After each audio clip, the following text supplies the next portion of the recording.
All right, second grade. We are going to keep reading The Haunted Library. So, just a quick recap of what we remember.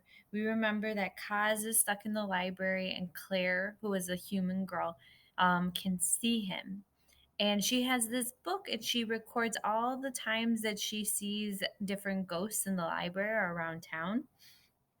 And she in her book had a picture of someone that thought looked like his brother. So he thinks that his brother is around the library somewhere, but they searched and searched and they couldn't find a a ghost that was Kaz's brother Finn. So this chapter is called More Searching. So I'm wondering if they're going to keep looking. Maybe they're going to go outside the library. Maybe they're going to search in places that they haven't searched before. Chapter 6, More Searching. There's one place we haven't looked for your brother, Claire said as Kaz drifted over to the window and gazed into the outside. It was getting dark out there. Kaz turned. Where? Where Beckett went, behind that bookcase in the back of the craft room, Claire said. I think there's a secret room back there.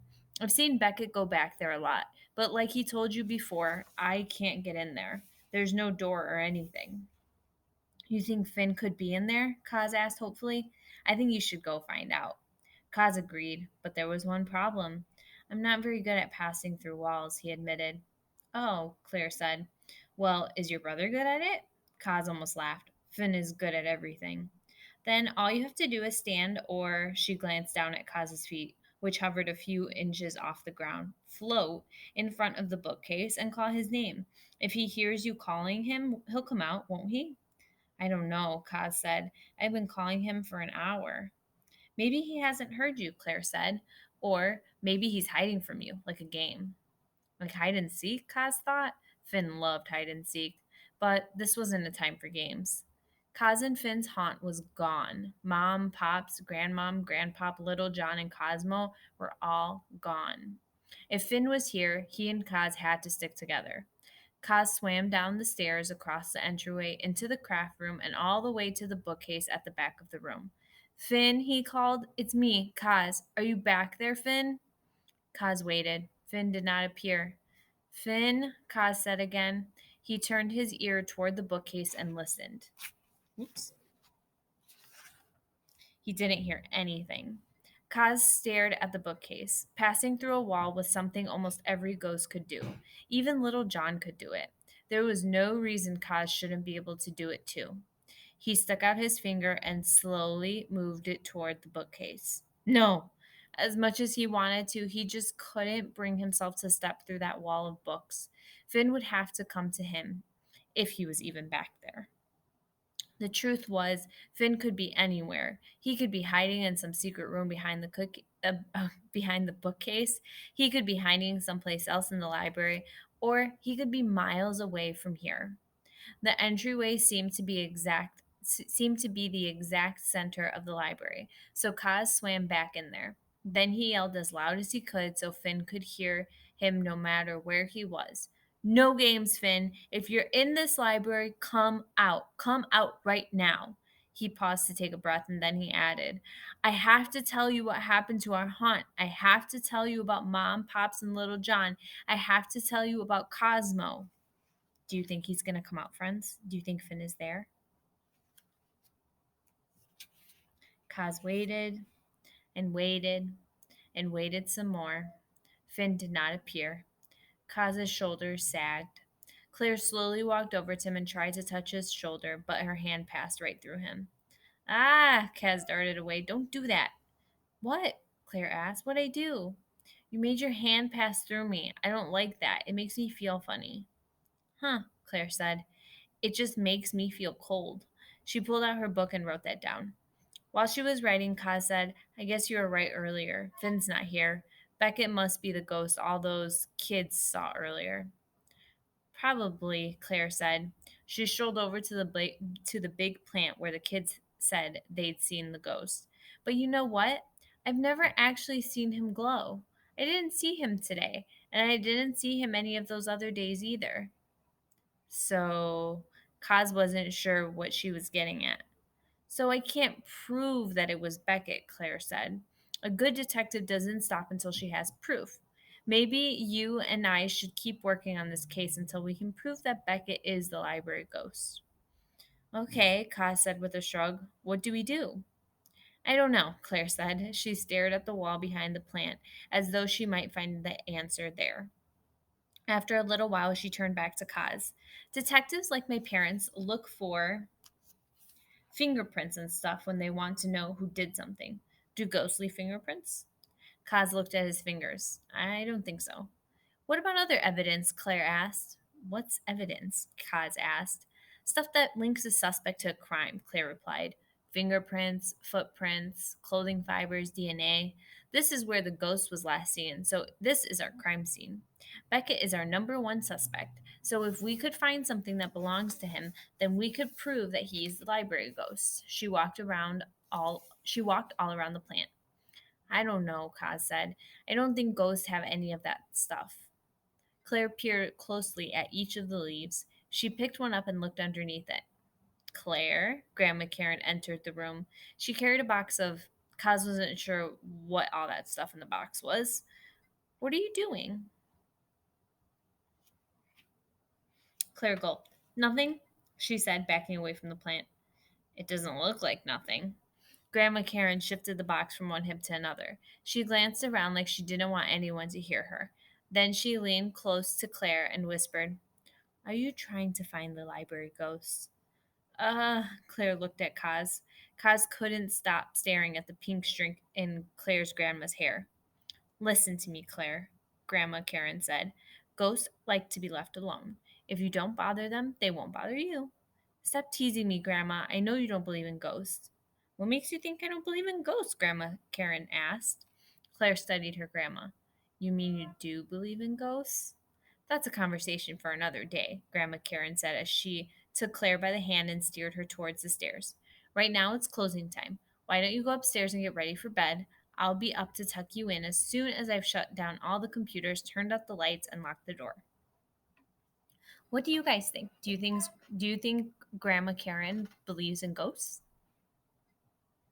Hmm. Fine, Claire said with a heavy sigh. Grandma Karen went into the nonfiction room. You heard my grandma, Claire said to Kaz. I have to go to bed. What's go to bed? It's what we say when we go to sleep. Don't go sleep? I don't know. I don't think so, Kaz said. Oops. There was another word he didn't know. Sleep. Huh, Claire said as she pulled out her book. Ghosts don't sleep, she said as she wrote. And they don't leave fingerprints either. I forgot to write that down earlier.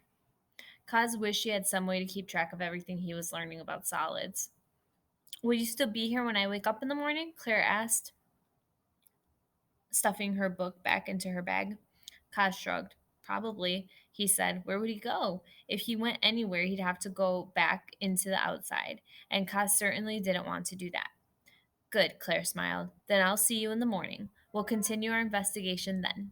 She trotted up the stairs. A few minutes later, the main floor of the library went dark, and Grandma Karen went upstairs too. Kaz was alone. This is the end of chapter 6, friends. What do you think's going to happen in chapter 7? While Kaz is alone and Claire and Grandma Karen are upstairs sleeping. Do you think he's going to find more ghosts?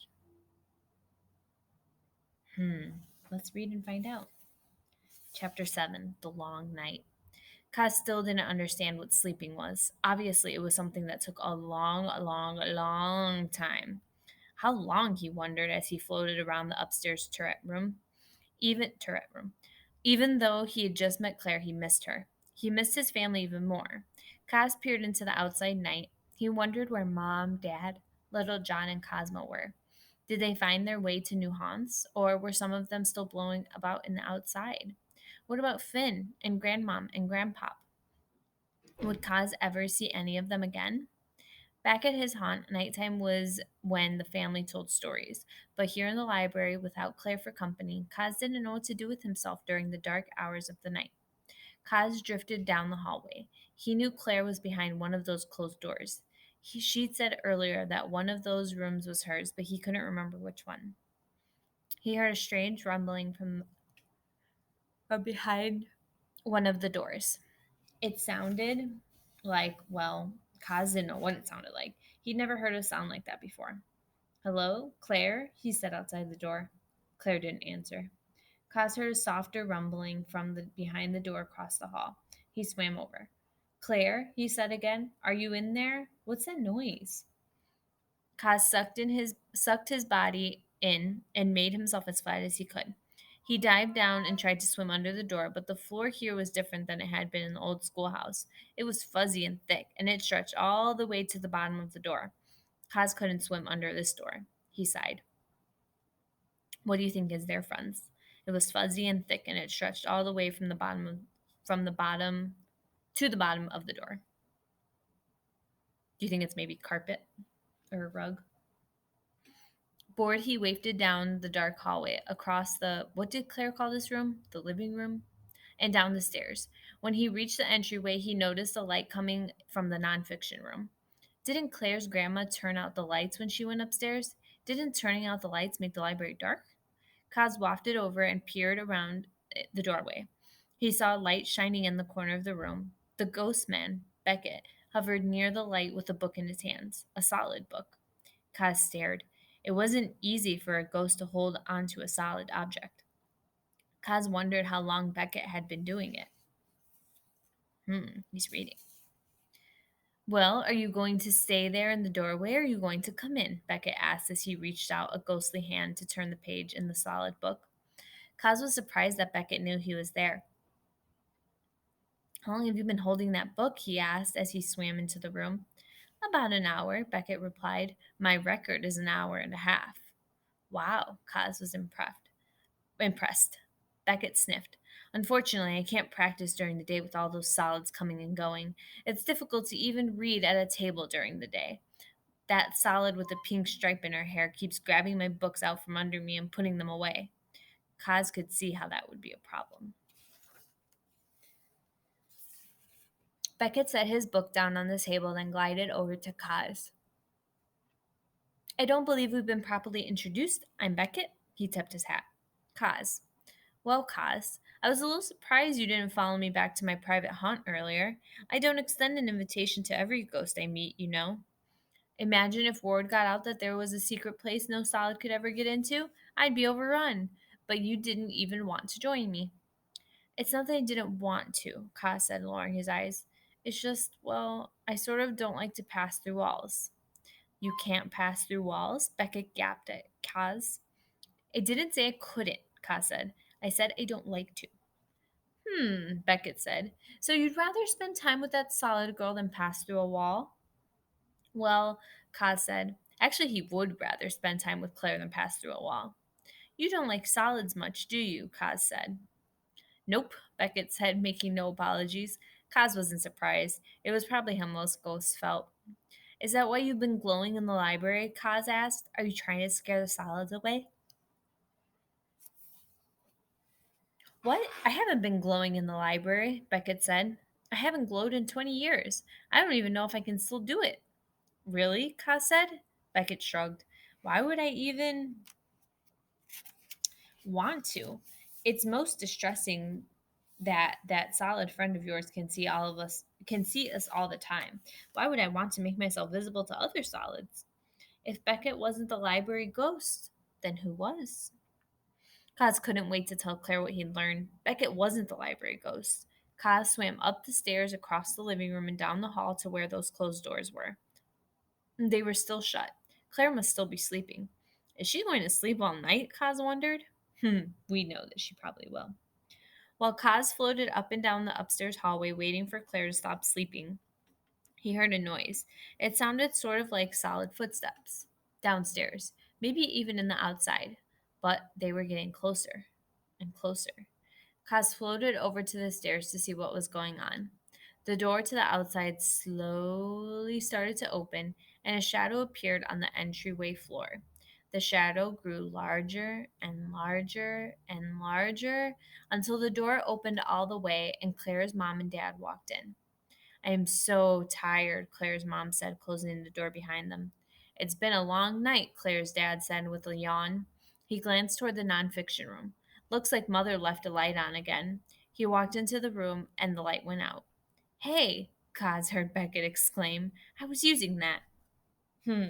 We know that they can't hear Beckett unless he wails, though. But of course, Claire's parents couldn't hear him. Claire's dad came back into the entryway, draped an arm over Claire's mom's shoulders, and together they tromped up the stairs. They walked right past Kaz in the hallway. Claire's dad opened one of the closed doors, but Claire's mom did not go inside. I'll be right in, she said. I want to check on Claire. Kaz followed Claire's mom to the next closed door, the one where he had heard the softer rumbling sound. She opened the door and Kaz floated in behind her. Claire was lying on top of a strange box, but all he could see of her was her head. A big blanket covered the rest of her. Thor, the cat, lay curled up on top of the blanket next to her. He gazed at Kaz through narrow, slitted eyes. Kaz drifted closer and saw that Claire's eyes were closing and the soft rumbling sound was coming from her nose. Was this what Claire meant by sleeping? Fascinating, Kaz thought. He watched Claire's mom bend down and kiss Claire's forehead, just like his mom used to do to him. What do you think that sound is, friends? Maybe her snoring. But Claire didn't even seem to know her mom was there. It was like her body was turned off. Thor sat up and growled at Kaz. Kaz flew backward.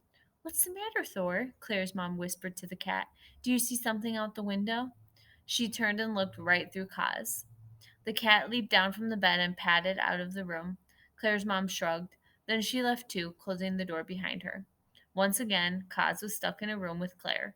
But this time he didn't mind. He felt less lonely when he was with Claire. And as soon as she stopped sleeping, he would tell her that he had proof that Beckett wasn't the library ghost. And that's the end of chapter 7, friends. Who do you think the library ghost is?